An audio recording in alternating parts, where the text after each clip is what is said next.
What's going on, Dragons? Happy Friday. As always, I'm your co-host, Cory, and welcome to episode 34 of the EDH, your weekly Friday Night Magic pre-show. Returning this week from the completed sickness of Ichor that was Phyrexia is Cole. Yeah. Well, how you doing? I'm just kidding. I'm feeling great. I'm back, Cory. I'm in action, and I'm in a full new studio. This is our first podcast now that I've moved into a new spot. So got my snake back behind me and feeling some good reptilian energy tonight, Cory. I want to thank you for enunciating real quick, because when you said full new, I heard it for half a second as full nude studio, and I was like, well, let's turn off the camera on Discord, because not on my watch, sir. No, that's the other side of the house. So no fear about that tonight. Keep this one PG, everybody. Also hopping in with us, you know him, you love him. This will be the third go around that he has dared to talk to us. Probably due to his own lack of judgment more than anything else. From the MTG YouTube channel, the co-host of Good Clean Commander, we have Ken in the house. Hi, hello. I am recording from my new studio space as well, and you can see I too have a reptile behind me. It's a Charmander and a Bulbasaur. I thought that was going to be a slight on your husband for a second, who's playing games behind you. Yeah, that as well. I have a moving, living background, which nobody can see because this is an audio podcast. But hi, thank you for having me. Pleasure to be here. Ken, we're excited to have you for the third and final time on our podcast. This is going to be really good. This is really round out the trilogy. Right. I'm glad we're going out with a bang then. All right, guys. So we have gathered here today in humble, holy matrimony of the topic. I don't know where I was going with that segue. But this week, guys, we are going to be talking about what to do when it is time to say adieu to your deck. Dun, dun, dun. When you told me about this topic, I got very excited because I have a lot of opinions and thoughts on it. So much so that I filled multiple pages of things I want to talk about in this episode. So I'm glad this is my final episode and I'm able to share all my thoughts on this topic. For the viewer at home, we're being sarcastic. Ken, this isn't Ken's final episode. But maybe his final episode before his retirement. No. But retirement, I think, is the word we're gonna be going here with a lot of our decks. So not a death, but a retirement. So as always, guys, before we get into the main topic of the episode, we like to take 2 seconds and just see how this week in Magic has been treating everybody. So Ken, as the host or the co-host or the guest or whatever role you're filling this evening, how has this week in Magic been treating you? This week in Magic has been good. We're at the peak of Modern Horizons 3 hype. The set starts releasing this weekend. I've been mentally and physically and financially preparing for this moment. I have decks I want to build. I have cards I want to pull. I have arena decks I want to build as well. It's a pretty exciting time. Borderline overwhelming, but we're still in the good zone. I like that you're like the Nintendo meme of like my body is ready, but it's like the Magic version of my wallet is ready. I have my wallet here next to me, ready to go. Loans already taken out from the bank to be able to afford some of these collector decks. Mm-hmm. We remortgaged our rental home. Oh, how about yourself? I know you're in like the double whammy of recuperating from illness while also moving. Yeah, it was a busy weekend. Unfortunately, I didn't get the chance to play too much Magic, but I've been, stemming my Magic obsession by, consuming these MH3 spoilers the proper way. Well, they're not leaked, but they're, given to the, creators as their reveal cards. And I've been getting hyped. I've been building a couple deck lists. So I've been more in the crafting side than the playing side. But that's a fun space to be in too. So I'll get some good games in soon. I know it. I like that. I think there's a couple interesting stuff or interesting commanders are getting spoiled. I know you had your eye on Sorin. I think mostly because you're jealous of the hairstyle. Oh, well, the worst part is I feel like the Tamio has my hairline, so I'm like, I gotta be building the Tamio Inquisitive Scholar. But I really like the Flip Soren. I like M Skier, the Rakdos, Artificer, and a little bit of a surprise, but a list that I've been having a lot of fun with. Played a couple games online. Was Kudo, the king among bears. He's the turns everybody's creatures into a 2/2, and my bears are a little bit better than yours, so it's a fun. The one that is about to become Rule Zero partnered with the Queen of Bears, Ayula. Oh. Well, do you run Delny in that bear deck then? Not not the the one that gives- moment. It doubles up on the triggers. Yeah, mine's more of a hate bears and then like kind of an anthem effect, but it's got some good Selesnya stacks in there, old school. Very nice.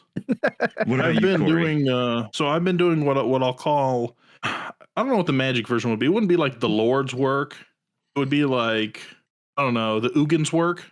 I've been doing Ugin's work, which is I have taken a young Padawan under my wing who would like to learn the art of magic. Whoa. The issue is it's one of our friends. You would know Rachel. She was like a D&D player with us. Absolutely. Cole. So she's decided she wants to get into magic, and her ex left her a canvas Publix bag of just absolute garbaje draft chaff from Adventures in the Forgotten Realm. Oh yeah, that's a fun pile to dig through.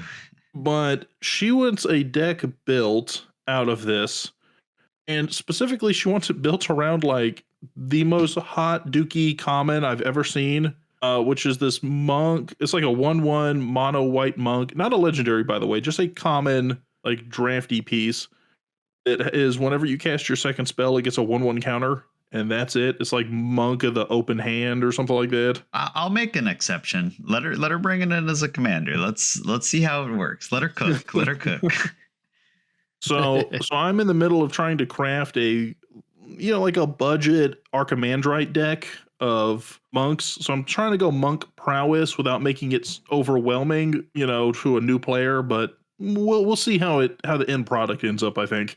Always fun to bring in a new player, and kind of get the chance to show them the ropes, i.e. win every game for 20 games in a row. No, but you say that, but my experience has always been whoever the new player is at the table always wins that first game. And it's not like a freebie win. It's like they just fluke into winning somehow. I think it's often an underestimation. You never expect them to pull ahead and take the W. So, you focus down your friends and your normal blood feuds. And then when the dust settles, they're standing there 40 life. You take I often find that's the case. Many such cases. I think this is a good segue here. So we're all talking about building new decks or repiling or reimagining cards into new ideas. But what happens when the bookshelf is a creaking and the shelves are a sagging because the deck boxes they be a piling? And that's what we're gonna talk about today. So I think the good spot to pick up this conversation and to start is essentially, why would you ever want to tear down a deck? That's kind of the big thing to wrap your mind around, and I think that is going to be the big topic to broach in the beginning, so that people can kind of wrap their mind that maybe there are cases where I want to not only tear down a deck, but it would also be beneficial to me in my enjoyment of the game to tear down that deck. Right. I feel, we want to talk about when you should take a deck apart, but sometimes we need to step back and be like, why? We need to be a little philosophical about this. Why would one want to tear down a deck? So I have a couple reasons. I'm sure everyone else has their opinions as well, but I'm going to start off really simple and say, you might not like the deck. There are decks where we'll build and we're excited and we're ready to go and it plays and we're like, oh, okay, this is not what I wanted. Or maybe the deck just doesn't perform in your play group. There could be many reasons, but sometimes it's just not a match. It's just like upon first play, first goldfish, you draw your cards and you're like, nope, this isn't for me. I mean, I think we've all had that experience at least once with the deck. Conversely, Yeah, and I think on the other side of it, the deck done pupped off too hard. It wasn't too bad. It was too good, and you're like, I know what I must do. I know what I must do. no, I I feel like think both are very similar in the sense where it's sometimes you underreach, sometimes you overreach. no, I think we've all had an experience where the deck naturally works though. Like it does what it's supposed to do. It works well, and maybe it's just not the flavor that you're looking for.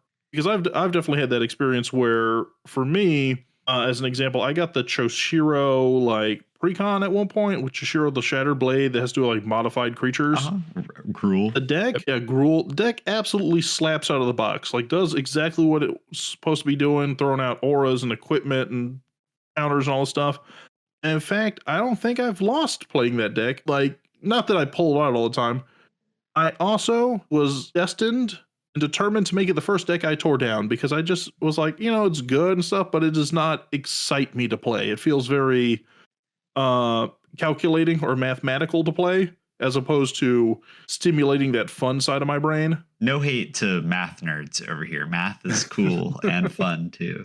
Right. Yeah, I feel an example for me is I put together Oathbreaker deck, not the format Oathbreaker, but Oathbreaker from Lord of the Rings. Nice. I was like, this is gonna be a sweet Orzhov, kind of a Voltron style build. Never built a Voltron deck before.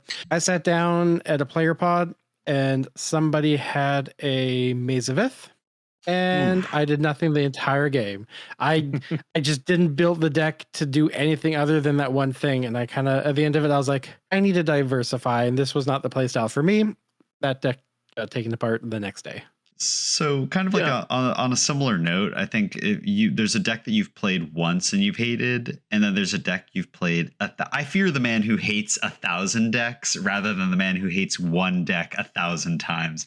If you played a deck like so much that it becomes really stale, you can either try to decrease or increase the consistency, or just you realize it's time that you feel like you've graduated from it. Like I've made this combo work too many times. You kind of get bored eventually. Kind of like with what you were talking about, Cory, about not exciting you. It's like sometimes you've ran through the same combos too many times, and it takes away that exciting part of EDH that we all know and love. And that in summation is why I will never get into CEDH, so I don't constantly run the same demonic consultation Thoracle combo over and over again. You may eat those words in a year's time when you're a CEDH tournament winner. With my Kennen Everywhere deck. I like to consider it has my deck done the thing, right? Every deck you build, you have this kind of picture in the back of your mind on, this is how I picture my deck to go. These are the cards I imagine on the battlefield when I'm putting this deck together. And sometimes you get that game and you get the game super fast, and like the second or third time you play the deck and you're like, cool, it did exactly what I wanted. And then you keep playing the deck and it keeps doing the same thing. And like you say, it gets stale. And that's kind of, I consider that has my deck done the thing. And that, we'll get into it, but that's one of the kind of leading reasons for me to be like, all right, it's time to move on and kind of retire this deck. I like to say retire to the Hall of Fame instead of take down because I, anthropomorphize everything and I don't want to hurt my deck's feelings. I don't know. I definitely have a Hall of Infamy for a couple of decks that I will no longer speak of, but my Krinko deck comes to mind of it was a good beginner, really fast red deck, but I think it's a deck that's probably oft retired. Well, and that's kind of brings us to another thing too, right? Which is that deck you might have seen so many combos or the same combos or same cards that it gets stale. But what happens is, occasionally you'll see a new commander come along. They're always bringing new commanders to the table. They're breathing new life into different strategies. So you might not enjoy this Enchantress commander, for example, but it doesn't mean that in Bloomborough there's not going to be another Enchantress commander that you go, oh, this one's got a different flavor to it that you might like. Right. And I think another big kind of reason behind retiring a lot of these decks is what happens when that stale deck you're ready to put to the side, but you realize that you've put so many staples into it that, you could have 30 to 40% of this new exciting commander deck pre-built, especially when you look at things like mana bases, where you're like, how many triomes do I want to buy? Or how many fetches do I want to buy? Yeah, that's comes down as well. Do I want to use these cards? Are these cards being held up in this deck that's kind of, I don't go to anymore, or maybe it's not my favorite deck? I mean, there's new commanders, there's new strategies, there's new things always coming. And I mean, if we're all commander players, we all know the excitement of getting around with a new idea of a deck. So being able to just take apart an old deck and have the cards you need without having to go spend all this money on cards you already own. It's never exciting to go and spend $20 on a Triumph or 15, whatever the price is. I don't know, It's not one of those foil Triumphs that I'm pretty excited when they wind up in my mailbox. Okay, well, special art treatment aside, it never feels good spending, if you're allotting $100 towards new cards for a new deck, if 50 of it's going just to lands that you already have, but they're being used otherwise. So I don't know. I find it very liberating, and I'm going to try not to bury the lead here. I am a very big proponent in taking apart decks. I am a serial deck destroyer, and I mean, there's a liberating feeling in being able to take a deck apart and be able to build from the ground up. And you know what? Before we get too deeper into this conversation, I think it would be a good point to kind of solidify what our stances are, or where our roles are kind of in this conversation. Because I do think we have 3 different unique mindsets, right? So, for example, Ken, one of the reasons when we talked about having this topic this week, we really want to have you on is because you're kind of known for churning through decks, not necessarily in a bad way, but somebody who's like, hey, the new deck's coming along. Okay, I'm excited into this new strategy. The older stuff kind of filters out now, and we'll talk about it later. You do a great job about documenting the older decks, so they're not really lost into the ethos, but you kind of don't have the forever deck, so to speak, where you're like, man, this deck is going to be locked in forever and forever. Cole, I would argue, and you can say your piece. I would argue that you're more of the forever deck person. I think you do have new stuff, but I think your tried and true staples tend to last forever or tend to stick around longer. I'm guilty. I'm guilty of being the pre-con, piglet that gets led to the slaughter. I hope that doesn't stick for not you, the man. pre-con piglet. All right, Wilbur. Been a good ride, Wilbur. I do want to mention, because earlier, before we started the podcast, we were kind of talking about forever decks and looking into the past of decks that you've had for a very long time.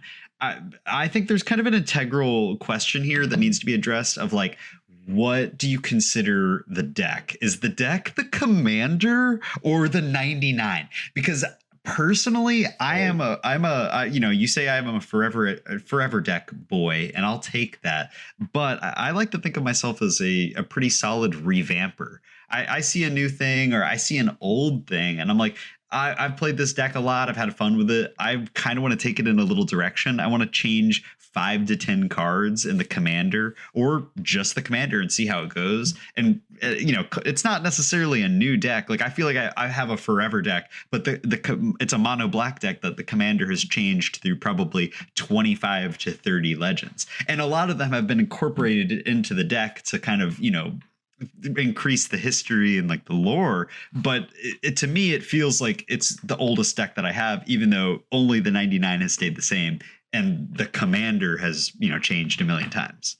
So for me, the commander, yes, is partially the deck, right? But I would have to say, if I'm being honest about it, the decks that I have where I've actually built them myself that aren't necessarily out of the box pre-con with some light tweaking, they're more thematic. When I look at, for example, I have a Miram deck. When I look at my Miram deck, I look at it more like, oh, I've got a Teamer Dragon deck, and it just happens to be helmed by Miram.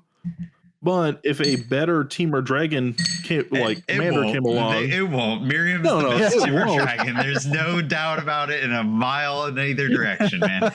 No, it won't. But what I mean is I'm not locked so deeply into Miram that I wouldn't change the direction of that deck. Or a better example would be like in Hello, which is a Grixis spell copy kind of deck. Mhm. I like in Hello because it gives me access to some of the things I enjoy, which are copying spells and kind of sacrifice strategies. But I'm not so sold on like it's my in Hello deck as so much as it's my Grixis spell slinger deck that has an Hello present. Mm-hmm. Right. I mean, we're really posing the question of, if somebody were to teleport, but the teleported version of themselves is just a fully rebuilt version of their existing self, is that still the same person? It's very similar. How many cards out of the deck have to make it over to the new deck in order to be considered a brand new deck The or deck of a Theseus. existing shell? Right. Yeah. So, it gets Is a very clone. theoretical. But Is yeah, a to your clone the point, original? I am very much the, churn it and burn it kind of person. And so to Cole's credit, I do consider myself, if we're going by the merit of, the spirit of the deck, so to speak, and Right. kind of the flavor. And there's decks that I have that have just been different iterations and have just changed and warped. Evolved. I think my very first deck I ever built was a Damia Sage of Stone deck, and it was about drawing cards. And it was fun, exciting. I kind of got bored of it, moved on. I was like, okay, well, let's turn this into a Prime Speak Zagana deck. Drawing lots of cards, it's in Simic, and then, played that. It did its thing enough, and I was like, okay, let's turn this into a Rafine Esper deck. And like a lot of the, not a lot of the cards, but like the flavor and the goals and the themes still stayed pretty consistent. It was about drawing lots of cards. So it's just a different version of the same intent, same spirit. So in that regard, there's decks that have been polymorphed into 1,000 different things, but in general, I try and, once I am happy with a deck, I'll put it on the shelf, like the proverbial shelf, not the actual shelf, and then move on to the next thing. Oh, okay. So let's say for a generally agreed upon definition here, that tearing down a deck means that in some degree the core identity of the deck has changed. Like you might have a similar strategy, but maybe the pathways on how it gets to that strategy are different, whether it's because of the commander or whether it's because of the engine itself. Could we agree that would be constituting a new deck or a different deck? Well, I think there's two different levels here, and I think a good analogy is like when you retire, like is somebody just hiding your keys, or are they straight up taking away your license? Like how hard are you being retired? Sometimes like I think here's where we're at. You're trying to debate is a chocolate Oreo an Oreo, and I'm trying to debate is a chocolate chip cookie in Oreo. Well, no debate here. Just saying, like, I think a hard revamp or a hard retire is saying, like, I'm taking the keys away from this deck. I'm unsleeving these cards. Like you might leave a couple staples in there, or like maybe the land base. But I think if it's less than 5 to 10 cards, hell, if it's 15 cards, it's the same deck. It's just got a new pair of shoes on. There's a new veneer to it. Right. I mean, there it takes a certain type of person who can just, have a deck that they have and then just start pulling cards from it. My left side analytical brain, or is analytical the right side? I don't remember. My super hyper organist mind could never. I'm a all or nothing. It's either this deck is it's taking all apart or it's staying all together. It's very binary for me. Which also I think plays into why I take them apart so much, and why I kind of get enjoyment and excitement being able to constantly try out the new thing, because I know that what I have currently is not forever. Okay. So with that in mind, I mean, those would be kind of the reasons why you would want to take down a deck, right? Like it's just gotten stale for you. Maybe something more exciting that tickles either the analytical or the rat side of your brain, pop off. So now that you've decided, like, okay, I'm open to the suggestion of taking a deck apart, when do you actually decide to execute on that? Because I don't think, and I think this is a big hurdle for a lot of players, is just because, for example, right now we're in Modern Horizons 3 season, right? So to give an example that might be relevant to Ken, so I don't know if you currently do, but you did have a Zuladoc deck at one point in recent history. I do still have it. So if tomorrow they were to tease, a new Zuladoc, and you're like, oh, this is a little more exciting than old Zuladoc. Nuladoc. Yeah. Yeah. Okay. All right. So Nuladoc, pops up. He's looking a little sexier. He's showing a little more leg.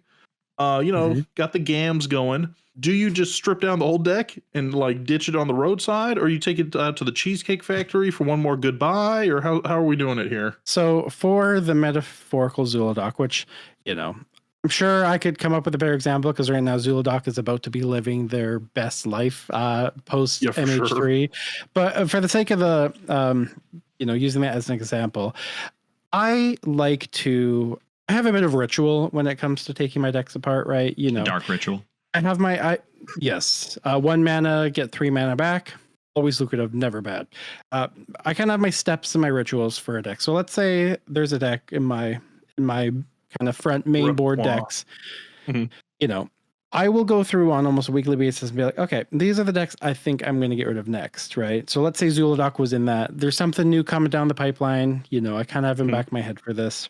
I come to terms, oh my God, I'm just going to start reading out the stages of grief. But the next stage is like, okay, I know this deck is getting taken apart. Let's run it one more time. And I kind of call it my like farewell tour, right? I always try and play a deck I'm taking apart, try and play it at least one more time just to, because I think the most important thing with me and the reason why I can get so kind of fast and loose with my decks is I like to assign like memories or moments to each deck I build.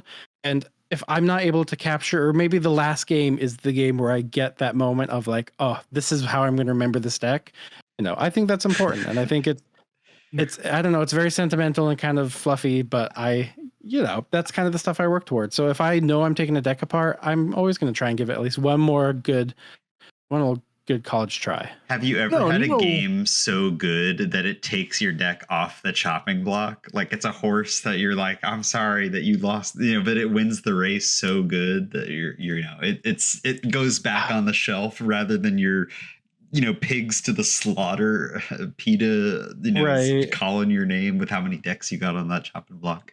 Yes, I would say there are some decks of mine that kind of reach that stage, but then something happens. Maybe it's a game, maybe it's just some other factor where it kind of pushes us back. I'm like, all right, you get to stick around another day. I think a good example was my Nashi deck, which I love and adore. I've played that deck. You lent it to me one game and it was a blast. That's actually what I'm getting at. Quick shallow plug. You can see me play online version of that if you go to our YouTube channel, because that video comes out like tomorrow, which is 3 days ago when this comes out. Anyways, I digress. The Nashi deck, it's done its thing. It was fun. I enjoyed it. And then one Command Fest, you asked to play the deck. You played it. You had a lot of fun with it. And I remember you handed it back and said, you built a beautiful deck. And like immediately, Nashi went back, like nowhere near that list. I was like, you know what? Nope, this deck, I can't like it. First of all, having people play my decks or, it's such a big, it means the world to me. So something like that, I was like, nope, okay, Nashi, you're safe. I like Shantae, you stay. I like the way that this analogy ended because it could have gone a whole different way, which was, Cole played my deck at the Command Fest, and then I unsleeved it right there on the spot. Burned the sleeves with how bad the Cool Ranch Dorito dust was on my fingers. You didn't pop off, them all, then I give you to this guy and you dare betray me? You put them all back where they're like half upside down, and then I'm just like, no, I can't. I just throw the cards in the garbage. None of them were MDFCs, but I turned each card the wrong way. Right. So, I mean, to answer your question, yeah, there is a bit of ritual. I always like to give it at least one more college try, but also like, don't feel like you have to. I know a lot of people maybe get one game a month, if that, and don't feel like you have to hang on to things just to get that. Oh, I have to save this for one more game. I mean, at the end of the day, it just doesn't really matter that much to take it apart. And like Mhm. the most important thing, and this is kind of what I tell myself, and this is what I tell people, there is nothing stopping you from rebuilding that deck. Right. Like it has not gone into the ether. I've had decks where I'm like, I think I took that apart too soon. Josh has decks, same thing, where he says, I jumped the gun. I didn't think this would work and I regret it. But you still have the cards. Unless you're selling your cards specifically to buy new cards, well, then I don't know what to say. But usually in general, you still have the tools. And like, that's why I always say document your decks. You don't have to like have a full, thorough, itemized list of every card you own. Because only crazy people do that. Me. Sure. For the viewer, he just held up his phone and was scrolling, and it was deck upon deck upon deck upon deck. That's an episode Mox topic for another day.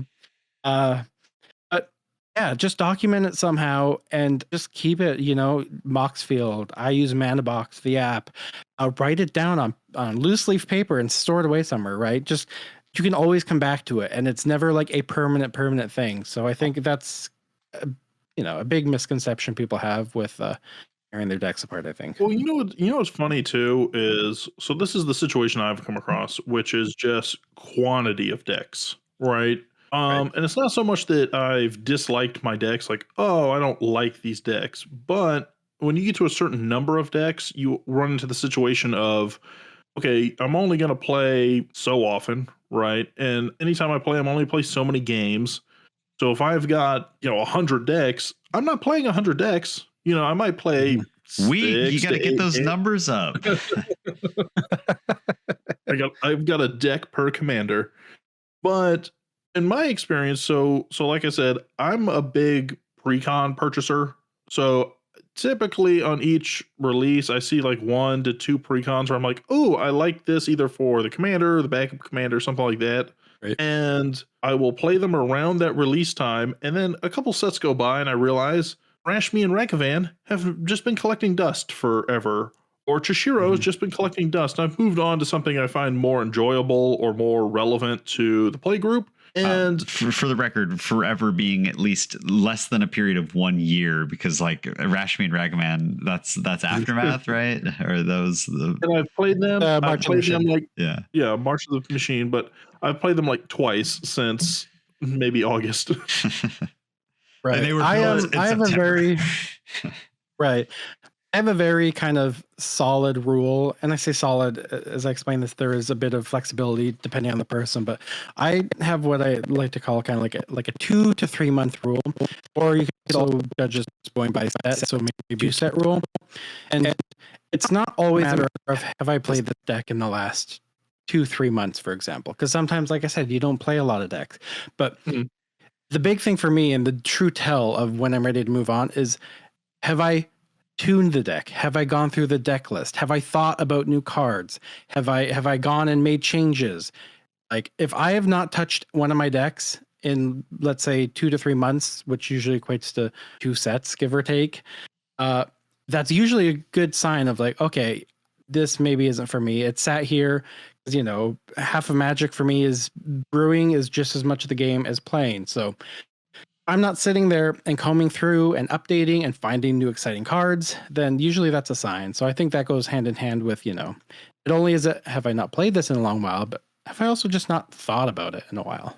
Yeah, I like a lot of decks that kind of end up at the back of the drawer or the bottom of the bag, or you just find yourself like not picking up. It's like I'd rather than that's money that's sitting, or proxies, it's cardboard, but it's money that's sitting double sleeved in a box, and I never bust it out and blow the dust off. I'd much rather those cards be distributed to better decks, or like find budget alternatives out of my canvas bag of Adventures from Forgotten Realms, draft chaff, and just slipping it in to be like, okay, I spent $20 on this, jet medallion. There's no need for it to sit in here when I have a perfectly good Soren Markov deck to build for MH3. So just on a side note, because I want this to be thrown out here just for it to be documented in the record here. This canvas bag had like, I don't know, maybe 100 cards that were like nickel cards, like Venture into the Dungeon. Hey man, that's $5. Okay. And then one single crisp Tiamat. Why?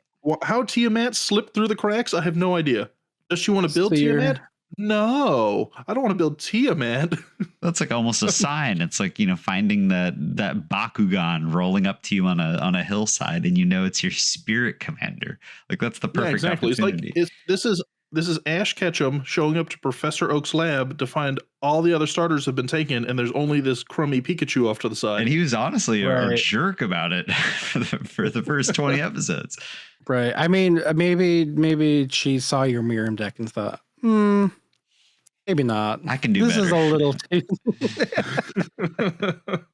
I do also want to mention, Ken, that in terms of like keeping logs of your deck, I think that's 100% the best way to do it, of just being able to look back, even if you're not thinking about rebuilding it, but just taking a gander through like the version of a deck 5 years ago is a really cool way to take a sneak peek at what Magic looked like before they released the most recent power crept garbage that's in everybody's decks now. It's very satisfying, and I often find myself getting like Snapchat reminders of like photos that I sent to my buddies, and it's like, oh, these 5 cards in, these 5 cards out of like my Scarab God deck, and it's like 6 years ago, and you're like, wow, Right. that's just fun, and it's cool, and it makes you think like there's a world, they have like pre-DH where, it's a format for only cards that came out before they started making commander centric content. But kind of just thinking about like, let's play a game where we all take a step back into 2017. The Eminence Commanders came out, and like, it's a whole different meta. It's a fun snapshot of the past. Right. And I think another thing that's fun to do as well is like I have all my old commanders in their own little folder on my phone titled Hall of Fame, and sometimes I'll just go in and like grab one of them and like copy the deck list over and start seeing, okay, I haven't touched this deck in a year and a half, 2 years. What does that deck look like now? And you start playing around and you start saying, okay, if I was rebuilding this deck, what new exciting cards can be put in there? And like I've done that and found like a couple decks where I'm like, I could actually see myself putting this back together, just because maybe it was not as supported back when I played it, or maybe there's just more exciting cards that lean towards what I enjoyed about that deck. Or you so just changed having that as a person, and the deck is like a better fit Right. for your play style now. Like you can enjoy, you can hate tomatoes all your life, and then like one day you're like, oh, I like tomatoes. You can change Right. your mind. And it's also kind of a fun tool. Again, I always say copy and replicate the deck list, just because I think there's an importance, kind of like as you mentioned, in keeping the deck list as it was for its time. But it's a good practice too, to kind of compare, okay, how is my deck building skills then versus how are my deck building skills now? And it's I think it's very good enriching brain fuel if you enjoy that kind of side of Magic. Or if and you're I think Cole sentimental. brings up a good point too, of your playstyle might change, or your tastes might change, because when I first got into Magic, and this is like pre me playing Commander, I got into, I guess it would be considered modern, but it was really just, you're in high school and what lump of cards can you assemble into a 60 card deck No to good learn how to ones. play. Yeah, no good ones. But when I first started learning how to play, it was Selesnya Life Gain was really my bread and butter and the thing that called to me. And then I had a blip of like Golgari Death Touch, and I would say now, like, I don't have a Selesnya deck. I think I've got a Dina, like the Dina Soul Steeper Precon, but that is the closest I've got to a Golgari deck. And I mean, I'm pretty much through and through Grixis Spellslingers and Izzet stuff right now. And I don't know, Right. I could play Selesnya to, if I wanted to at this point. Gun to your head, you can't play a Selesnya deck. I love the not Sigarda. duality of Selesnya Life Gain and Golgari Death Touch. You really hit the yin and the yang there with the choices. So when I first started playing, I kid you not, the very first deck I ever built, it was 60 cards. I don't think there's a single like anything above uncommon in there. It is all around first strike and death touch because simple brained Cory was like, that's the sweetest combo I'll ever see. Hey, First nobody's strike and blaming you death for touch. that. It's a solid a couple keywords there. Mm-hmm. Hey, I have a quick question about like you talking about your first deck that you ever like built. Do you guys remember your first? Ideally, this is a Commander podcast, so your first Commander decks that you've built, and if you retired them or if they're still collecting dust / getting play on the Magic field. Right. I mean, I kind of touched on it a little while ago, but my very first deck, Commander deck, was my Sultai Damius Age of Stone. It was just about, I mean, in hindsight now, I would probably call it more Sultai value just because it drew cards, it played lands, and it just, a lot of things that cared about how many cards you had in hand and things that cared about, emptying out your hand to draw more stuff. And it's no longer with us. It's had its iterations. Like I mentioned, I think the last iteration it saw before I kind of moved on to the next thing was a Raffine deck, which is different colors. I mean, I guess you're only swapping one color, green for white, but still, it kind of did its thing. And there's remnants and there's cards from that deck that have become staples of mine. But in general, that deck has been gone probably well over a year now, I would say. So conversely, Ken, what is your oldest deck, or like what deck is has lasted the longest in your arsenal? Currently in my roster. You're gonna laugh at this. It is from Thunder Junction, 2-way tie. I mean, honestly, you're not that wrong. It is. I think it's actually a 3-way tie. So you're gonna figure out when these decks were built based on context. But Nashi, we mentioned before, is one of them. The second one is my Rocco Street deck, and the third one is my Gavi Nest Warden. Those are all built right at the release of Aftermath. The set that I should not say because I might get censored. The Pinkertons. That's it. Those are the decks I've had for the longest, and that we're just hitting a year, I think now. But, wow. I mean, again, I move through things, and it's just an ever flowing state. There's no real forever deck for me, but there are forever cards. I would say, like I have a Brea deck that I don't think it's not as old as these ones, but it's a culmination of my favorite artifact things. And I'm an artifact player, like through and through. I have like 4 to 5 artifact decks in my rotation constantly. And this is just a version of what I kind of made me fall in love with artifacts, which was my Silas Rentago deck. This is just kind of an evolved version of that where I'm just playing all my favorite artifact decks. So it's the deck itself. It is probably about a year is the oldest I would have, but there's still those through lines that have been around since I started playing. What's funny is for me, I think my journey with the first Commander decks almost kind of shows my development as a player because I still have my first couple Commander decks. So the very first deck I ever got was the Gavi Nest Warden like Precon. Right. And that was only because the first time I played Magic, like I said, for like in high school, and then I stopped doing it for a stretch. And then Cole and we had a mutual friend that kind of invited me over and was like, oh, you want to learn how to play this Magic thing? We play Commander. And I kind of picked it up from there around Ikoria kind of time frame, like 2019. So I was invited over to their house, and I remember going, oh, I don't have a deck, but I know Target sells some. So I'm going to run through Target and just grab a deck. And I did a quick Google search, and I saw that you could have partner commanders. And I was like, oh my God, I could have 2 commanders. And the science degree in me went, that's 2 things in the command zone, which is like a 1% reduction on my deck. So therefore it must be that much more consistent. Yeah. So I pretty much got them just so I could run Brawlin and Shabraz partner commanders. And I still do. It's a solid deck. Yeah, but that deck doesn't see a lot of play. It kind of sees play, I feel like, when I'm with a newer player, because it's a very straightforward sort of gimmick of draw cards, discard cards, make 2 creatures big and beefy.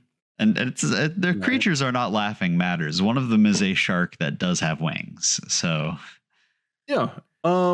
Then after that, I got what I would consider to be the closest to a forever deck in a precon, which is Brina, which I play like religiously. And then after that, and the reason I bring it up like this is not because I'm running through the 20 decks I have, but to get us to this third deck, which was in Hello, which is the first one I actually did some form of tear down and rebuild on. And that one there would be the first one I would consider I've built, because this may be like 70% change from the precon. And that, I mean, I still have it. I will say that I don't bring it out as often now as I used to. When I first had just those 3 decks, you would see those 3 decks over and over and over again. Now, and Hello kind of comes out on special occasion or at request, because it is sort of a bullying deck with a lot of removal. Cory, who famously packs a ton of removal into his decks, and Hello doubles up on all of them. It's a fun time for everybody involved, but it's a great it's a great deck. Would you say that the only special occasion you save in Hello for is the night of your daughter's wedding? He's a mobster. Come to me. You get it? Look what they did to my boy. They massacred my boy. So it's safe to say, true, you are just a pre-con piggy, right? Yes, piglet, sir. Sorry, pre-con piglet. Are we copywriting this phrase? This might be big, boys. This is a good one. This is going to be like, you can't do the ErCast howl like you did a couple episodes ago, and now we're going to have to do like the ErCast suey. The squeal. Cool. Yes. We've answered. I think it's your turn to share. Yeah, so I was kind of looking back on my collection, and I have, like I mentioned earlier, I have a lot of decks that in my mind they are forever decks, because the 99 or like the core, the spirit of them have stayed true. I've just swapped a couple cards here and there over the last like 5 to 7 years. But I really started playing Commander back in 2016, and my first ever deck is going to be Atraxa, the Praetor's Voice, which I've talked about before. Just getting so much unnecessary hate. She was my first ever Commander deck, and my first game in a couple pods were just getting countered, destroyed. I didn't have to learn what Proliferate did, because she never stuck around for until the end of my turn. And so eventually that deck kind of became like just a pile of Winter's Orb effects, stasis, Proliferate, like poison counters. It was a pretty toxic and salty experience. You have like a villain's, you have like a Batman villain's origin story. You were bullied and then you came back the bully. I attempted to, and after playing with my pod in college, which was really a great learning experience, and I feel like it was responsible for kind of leveling me up early because they were so cutthroat. I came back with a deck that was just like too brutal for my friends and for people who were newer to Magic. It was just kind of an unfun play experience. So I've rebuilt that deck a couple times, and only recently retired it for the third iteration, and she sits beautifully in my binder. But my oldest deck that I own is a deck from probably 2018 that I've loved, and I've only ever added maybe 3 to 5 cards over the last 6 years. It's an Erebos deck, the God of the Dead, and it has no creatures other than Erebos, who himself is an enchantment creature, so it kind of fulfills that same requirement. And it's all about hateful enchantments and stacks, essentially mono black stacks pieces that cause you to discard anytime a spell is played. And it's just been an utter blast to pilot over the years, because it always is exciting. Everybody at the table is like, wow, you aren't kidding, you have no creatures, because I have a number of ways to survive having no creatures in a pretty combat heavy format like Commander.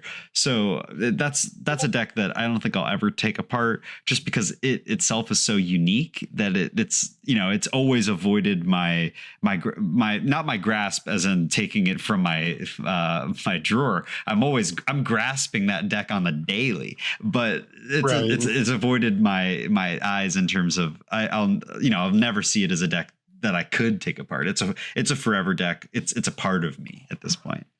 Yeah, I mean, I think if anything, if there's one things people can take away from this is we all have very distinct mindsets when it comes to our decks, the way we treat our decks, the way we take them apart, build them, the way we archive them. It really just comes down to what feels comfortable for you. I think before I kind of wrap up the topic, if I could share like one piece, I would say like tangible advice for people who maybe don't know what kind of person they are yet when it comes to tearing decks apart. I would say, obviously my mindset always goes like a short time span, but just I think a good time span would be give it a year, right? Have this deck around, see if it excites you. You can even check in at like a 3-month or a 6-month and just kind of decide, are you tuning it? Are you updating it? Are you combing through it? Are you playing it? Right? Give it a year, let it kind of brew and become what it can be. And then at that point, I think you're pretty safe to make a decision at that point, whether or not you want to keep it or move on. Does it bring you joy? Yeah. Just like Maria Kondo, that piece. Just if it doesn't bring you joy, dismantle it. It's liberating, truly. I thought Ken was gonna be like, you got to decide who you are, like the person that keeps their deck or the person who's a monster. Mm-hmm. Listen, I celebrate my decks long past their departing, so I like to think that I. What I think you do extremely well, definitely better than I do, and I can't speak for Cole, but definitely better than I personally do, is as far as documenting them in a way that they kind of last. Because now I don't tear down decks in the same, let's say, quantity that you do, but when I do tear down, some pre-con stuff like that, I'm not really shelving them for what used to be there. Now, granted, I think there's a different mindset for me because typically what I do tear down is a pre-con. So finding the original pre-con list is pretty accessible as long as I remember what the commander was. But for you, who has more of a like custom build on decks, I think the fact that you document everything is very admirable because sometimes you might want to come back to that deck, or you might see some great new tech in a bespoke set a year from now. Like, you might have retired a poison infect deck only to go when All Will Be One came around and go, oh wow, look at all these tools, maybe I want to bring it back. And you already have the bones for that kind of in place without then having to craft a whole new deck around it. Right. I mean, like I said, I could truly have a whole episode just on how I electronically organize my decks, because I'm like the most thorough person I think you could possibly be, to the point where people think I'm crazy. But it's just, I like the information. I like having that data. I like having it on hand and being able to, it helps me know what cards I need to buy for future decks. It lets me know what cards I like to play a year ago. It's all information that just better informs decisions. And I think I'm only at a point now where I can confidently take decks apart and keep moving and doing all these things because, I have the data and I know that what I'm doing now, it's not that big of a deal. I can always go back to a deck. I can always, recalculate my route if I need to. But that's just so down in the comments, if you want to see episode 4, as Ken comes back to introduce the Dewey Decimal System, where we learn all about note cards, recipes, and how to rekindle the love of deck building. His other final episode. I could just sit down lecture style with PowerPoint slides and go through every single thing, but we'll save that please. for, we'll call you the Professor Junior, and we'll see what happen. What about you, Cole? Last thoughts before we move on to question of the week, card of the week. Yeah, I have one other question for you guys in terms of do you have any decks that you will never ever go back to? Decks that if you tried to sleeve back up, they would magnetically propel themselves away. I don't have one that I think I've torn down that I would never return to. But I've definitely had, in a different sense of this question, I've definitely had decks that I have nearly built for one reason or another that I have been repelled by, and I will never build now. So for example, when I first got into Commander, I remember watching an episode of the Commander's Quarters, and because you go on YouTube and you go, oh, I want to look up strong commanders because I'm just now learning how to play and I want to go hold my own at the table. Right. And I remember learning all about Derevi, Imperial Tactician. Ooh. And I was like, wow, this looks cool. I don't have to pay command tax. I don't know what that is fully, but I know it's good. And then the more I learned about the stacks element of it, I was like, whoa, I dodged a bullet there. But more recently, I would say I actually wanted to build from Outlaws of Thunder Junction the new Obeka deck. And we recently, the three of us had a game day, and Ken's already laughing because he knows where this is going. I was not in this pod, but the pod I was in wrapped up, and I casually make my way over to where Ken, my wife Sharon, is playing. Josh's husband, I almost said Ken's husband Josh, or Josh's husband Ken's husband Josh was playing, and Josh is there, like occupying probably about 45% of the real estate of the table. Not just with cards, but with dice and triggers and like calculators. And he's running a receipt, keeping tabs on which upkeep he's in. And where did this saga trigger over here? Oh, wait, now I've got Court of so-and-so going off over there. And I don't want to build it anymore. Profusely sweating and panicking. Like, it was a point of, I needed to talk him down off that. I will have you know, actually, the deck is still sticking around, and it's finding its footing, where it doesn't lead to that terrifying state of being. It looked like a fun deck on paper, and then I watched him play it, and I was like, "Oh, I arrest the deck. I got it." Right. Yeah, that was a memory I will hang on to. As for me, I was going to say no, but I think there's one probably that I will never go back to. And this is the second deck I ever built, and it was an Oloro deck. Ooh. And people often say Oloro is the best Eminence commander that doesn't use the word Eminence. And I mean, yeah, it's powerful. It was another one, I think, that you mentioned with the Derevi is you don't quite realize the reputation that this card has going into it. Because, you know, you start very small, closed, sheltered in your small pot of people, and it's as you learn and grow, you start to like discover the meta and people's opinions and things. So I still wouldn't mind having some sort of a life gainy deck, and I mean I do in a sense with Rocco, but I don't ever see myself returning to an Oloro. Yeah, they rest in peace. You find yourself at like 60 life, and it's like we've all been attacking you all game. You know, you make enemies with Oloro for sure. Yeah. And now we come to you, Mr. Forever deck. So I have one deck that I've built and then pretty quickly disassembled, and I don't think I'll ever go back to it. But I have the deck list pulled up here, and I don't know. The idle hands are devil's playthings because it does look tempting again, but it's a mono blue Memnarch deck. If you're not familiar with the Memnarch, it's an old school legend. It costs 7. It can turn permanents into artifacts, and then it can gain control of said artifacts. And so the whole deck was about, you know, getting a large sum of mana and taking your most integral pieces, be it your lands or your commander, you know, anything of note. I'd leave the garbage, but if I have enough mana, I might steal the garbage too. And it was a very fun deck to pop off. But once you've done it, and you know, when a common method of the game ending is people conceding because they're having a bad time. I'm like, I don't like. I liked it once, maybe twice, but I quickly stopped liking being an arbiter of fun and dismantled it. Although it was a really great home for a lot of my mono blue cards. So, yeah. Right. Goodbye, Memnarch.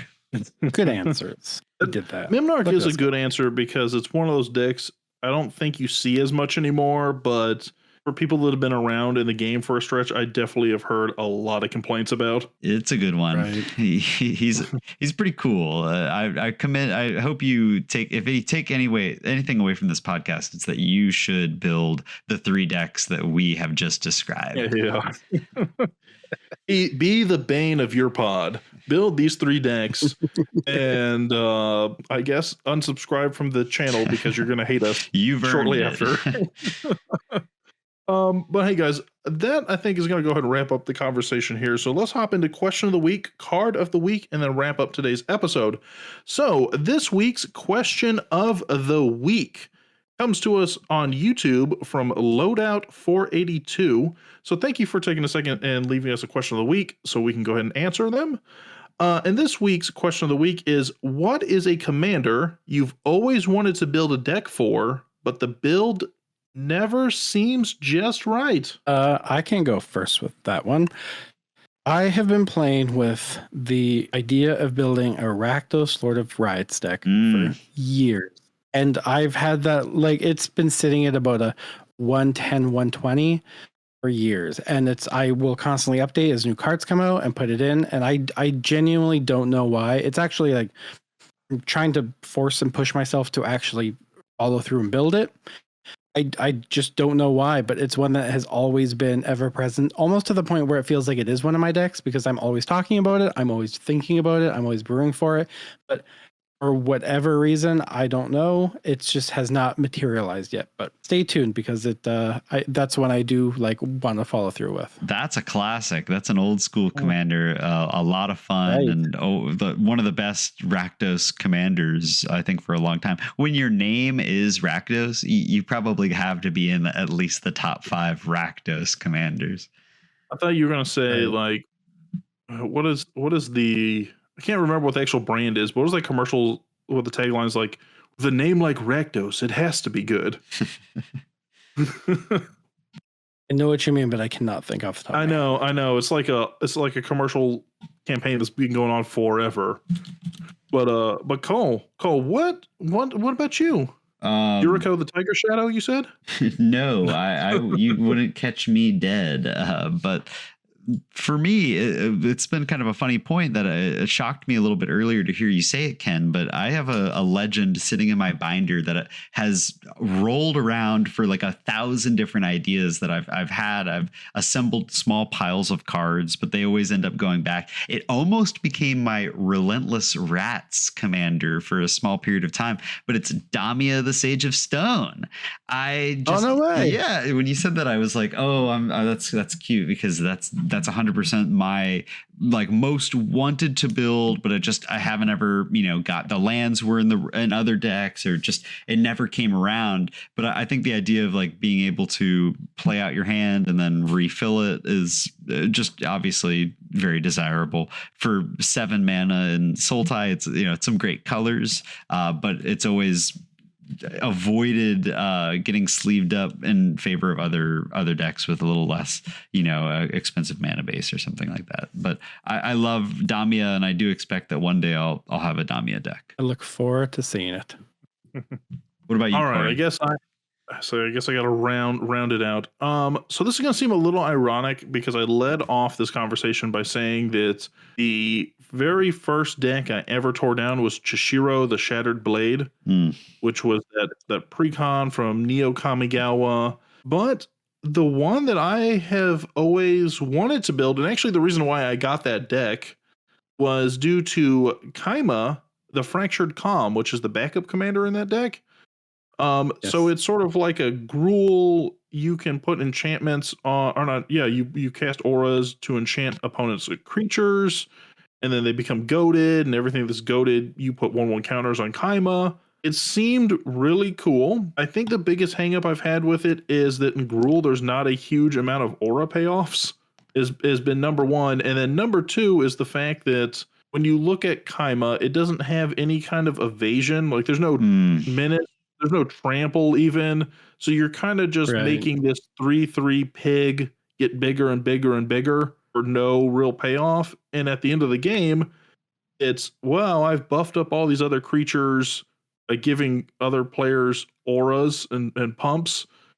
And I just have one easily chump blockable creature. But where I think I've come to terms with it is the reason I wanted this was it was the first time I ever saw a creature like that had a payoff for enchanting other people's stuff. Right. So I think where I'm at is I'm going to just scrap Kaima, and I'm just going to end up having to go Ariete because it gives me the payoffs I want while still doing the mechanic that appeals to me from the piglet, the precon piglet over there. I was like, isn't that creature a boar? But yes. No, it's a spirit. It's not even a hog of itself. It does have a lot of Princess Mononoke vibes of like the boar god. It looks really cool, and you'd figure it'd be a hog. I always thought that, speaking of Princess Mononoke, that if you ever got Ilharg, that would be the perfect Princess Mononoke deck. It'd be the perfect boar god deck. Princess Mononoke, I think, has to go to Faldorn, who wields 2 wolves by her side and is like, trying to take back and reclaim what, the Industrial Revolution has taken from her. I disagree. I think I go all piggies. We're going to go Kaimi. We're going to go Domri Raid, but with specifically where he's riding the back of the pig. We're going to go Ilharg. We're going to have what Truffle Snout. We're going to have, I'm already running out of gruel hog-based things. We're going to have Bristleboar. Bristleboar, yeah. Brindleboar. Gain 4 life ADVs. What's the one that no, that's a beast. The one that ETBs and then like leaves behind a little baby. Regardless, that's a beast. This is another episode, our hog episode. Hogs of MTG. Expect that next week. I want you to know, and this is unrelated. Cole loves when I go on tangents right about now. So last episode, it had a working title when Brian was on, and we were talking about the Naughty Nine, and I had like the notes titled as the Naughty Nine. This one, because Ken is on, I'm just thinking about it because I'm looking at the slide right now. It says, Ken tears it all down, the episode. That's my working title going into this. It's not Pre-Con Piglet? No, it's not Pre-Con Piglet. That was right off the dome. That was a natural, smooth segue. It came from the heart, really, when I said the Pre-Con Piglet. Came from my inner Winnie the Pooh. I do have a pretty interesting hog that I've pulled up of Magic called Dirkwood Boars, which is kind of like similarly to Mirkwood Bats, but it's a vanilla 4/4, but its flavor text is the Bible Mark 513. Kind of just an interesting throwback to Magic using obviously pretty relevant phrases here. And the unclean spirits went out and entered the swine, and the herd ran violently. Like, wow. Is that the card of the week? No. Hey, thank you, Loadout 482, for your question of the week. If you guys want to leave a question of the week for us, you can leave it down in the comments, or you can send it to us over on social medias, and we are always happy to answer any of them we get. Even if it doesn't make it on the episode, we will try our best to answer them just in general. But moving on from question of the week, we do have an official card of the week, and as always, as the guest, who is now the 3rd time around, we have to see what Ken has stepped up and brought up on the silver platter of boredom as the card of the week. And by boredom. I don't mean that I'm bored. I mean, well, it's not a bore per se. I mean, I feel like every time I come here with a card of the week, it's I fall down a lore hole and love to just start sharing my love of the story. And this card is no different. I'm going to keep on theme with Modern Horizons 3, and I'm going to choose Shilgengar, Sire of Famine. Ooh. It's a 3 and 2 black Elder Demon 6/6 with flying, and I'm just going to read the text and then I'll talk about why it is the card of the week for me. It says, sacrifice another creature, create a blood token. If you sacrifice an angel this way, create a number of blood tokens equal to its toughness instead. And then you can pay 3 mana in any combination of black or white, sack 6 blood tokens, and return each creature card from your graveyard to the battlefield with a finality counter on it. Those creatures are vampires in addition to their other types. So, in case you didn't know, Shilgengar is the demon who bestowed vampirism upon Innistrad. Ooh. And gave Edgar Markov the ability to essentially become a vampire. And that's pretty cool. I mean, we know about this. I like 6 months ago or so, I did a video breaking down like the history of magic vampires, and we only really had it up to the point where we know that Edgar was turned by a demon. We didn't quite really know what happened, but now we have the card and we have the character, and I think the flavor and the what the card does, I think is just super cool, and I'm very excited. I think I'm going to build this one. Cool. I actually really like this. I also like the fact that it has like a blood token payoff and something that is not Rakdos. So it kind of Right. stretches it in a different realm because you get blood tokens and angels this time around, as opposed to blood tokens to like in Strafon to just cheat out vampires. Right. And I'm not going to spoil anything in case people haven't seen it, but I recently am coming off of watching Midnight Mass, the 8-part series on Netflix. And it just made me love this card so much more. So if you've seen it, you'll get it. If you haven't, I recommend it because it is a fantastical miniseries. You know what's funny is like, so you just came off of that and it made you think of a vampire. I've been watching Delicious in Dungeon recently, and suddenly this whole episode has been about pigs. You're the second person I've heard reference that in the last 3 days, and I don't know what it is. It's a really great anime. You should check it out. Not to shill for big Netflix. But it's a very cute anime where the focus is on cooking the monsters that you find within the dungeon. It's pretty enjoyable. Kind of fun. Yeah. All right, I'll add it to my list. Yeah, that's my card of the week. It's super fun, super flavorful. I think it'll be a lot of fun to build and a lot of fun to play. And yeah, it's a demon. Everything comes back to demons for me. So yeah. And also, if you haven't seen it, the art of this card, he's literally sitting on a throne made of angel wings, which is just he's giving big Aloro energy. very much sitting on that throne. But hey, I think that brings us to the end of today's episode. So first and foremost, of course, Ken, thank you for being on today's episode. It's always a blast to have you. You are welcome back anytime, especially, when Cole gets swept off into the void once again on illness, or if I do, I guess. But where can they find you when you're not on here? You can find me on YouTube under the channel MTG, spelled EMPTYG. We post arena historic brawl content primarily.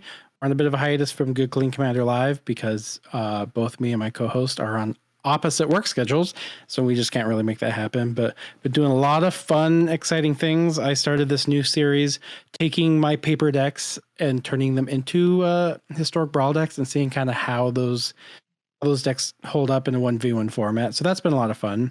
Otherwise, you can find me on Twitter at the KenEDH. I'm always there lurking, sometimes posting, and on TikTok as well, the KenEDH, and hopefully there'll be some new stuff on there soon. All right, guys. So take a second to go check out Ken. He does put out amazing content, both him and his recording partner, Ashley. Big into historic brawl. So if you're interested in those kind of videos, things like that, huge resource of information. You can usually see a lot of the new commanders, especially if you're interested in any kind of arena specific commanders as well. Go ahead and check them out. You can also get all kinds of deck building tips on Ken's TikTok, like he said, where you see Ken's Tens, where he talks about his favorite picks for any given deck. If you'd like to reach out to any of us, you can find Cole at loveandmana.mtg. That's right. He does not have a TikTok. There might be one out there, but the videos are lacking. So don't go searching for it. He also hosts Cole's Tens, but it's a whole different theme of video. My top 10 hogs of MTG. I change them up. No hog gets chosen twice, and there are only 64 boars, people. So it's fleeting. Real. And I remove them from my Instagram story like Snapchats. So once they're gone forever. So good luck. Yes, you could check out Cole on all those locales. You can reach out to me at Sleeveguard, or you can reach out to the podcast directly at UrCastPod or contact.urcast@gmail.com, where we look forward to all your question of the weeks, card of the week suggestions, anything like that. But thank you for making it to the end of today's episode. Have yourselves a magical Friday, and we'll see you next week. Bye, guys. Outro music.